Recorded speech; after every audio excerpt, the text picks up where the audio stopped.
Say, the problem is right now, you're referring to… we're taking Pulwama as an example, you're calling this terror. But I want you to understand this. This is a planned agenda. This is not terror as far as they are concerned. They are trying to fulfill their goals in a very planned way.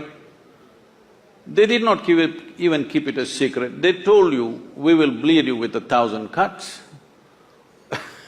So it is not terror, it is an agenda that they're fulfilling. They're doing what they believe is the right thing to do. Because if somebody is willing to die for something, obviously they believe strongly enough to die for it. So they're doing what they believe is the right thing to do. Now, from your standpoint, are you doing the right thing that is good for this nation is something you must decide. There is no need to get excited about this, there is no need to… you just get some satisfaction by labeling somebody a terrorist. I want you to understand, somebody is working, life or death, they are working for their agenda. What the hell is your agenda? Spell it out to yourself and act upon that. What is it? Well, for over a century, we fought for the independence of this nation. To make this nation free, we worked for over a century. A lot of life was sacrificed. Due to lack of vision, we sacrificed many more after we got our independence in the name of partition. Now, with one partition, you have seen 1 million people, over 1 million people dead and over 15 million people crossing borders from both sides, suffering. Human suffering is human suffering for me. It doesn't matter which side it's happened. So people have suffered, and in 70 years, still a whole lot of them are still not even settled on both sides of the border.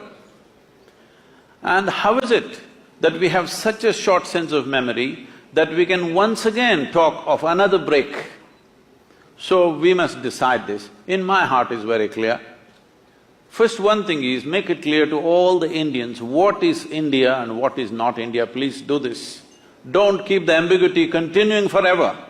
Just 100%, this is our country, this is not our country, let us focus on what we need to do for the well-being of these people, rather than going on endlessly debating, where is the border? How long will you debate?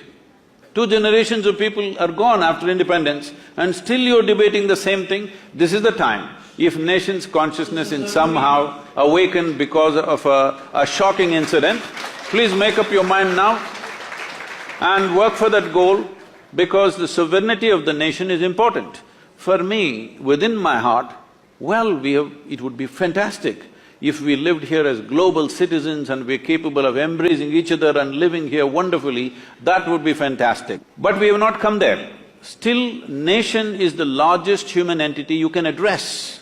If you want to address human well-being, you can only address it as a nation. You cannot address it as a globe. We don't have the mechanics to do such a thing.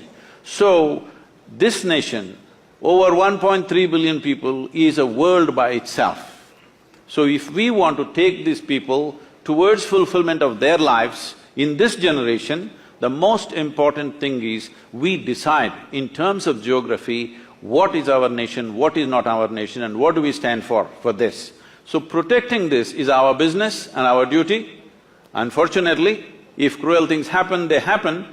It is not our intent. I am not even talking about retribution, revenge, no, this is not our nature.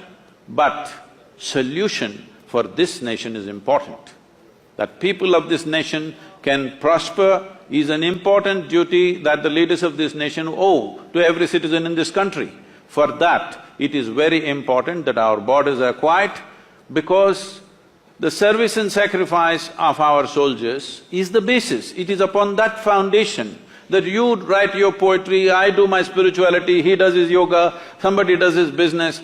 For all this, the basic foundation is the stable situation in the country. If we don't create that, we are failing in our fundamental duty, we are not being peaceful, we are just being naive.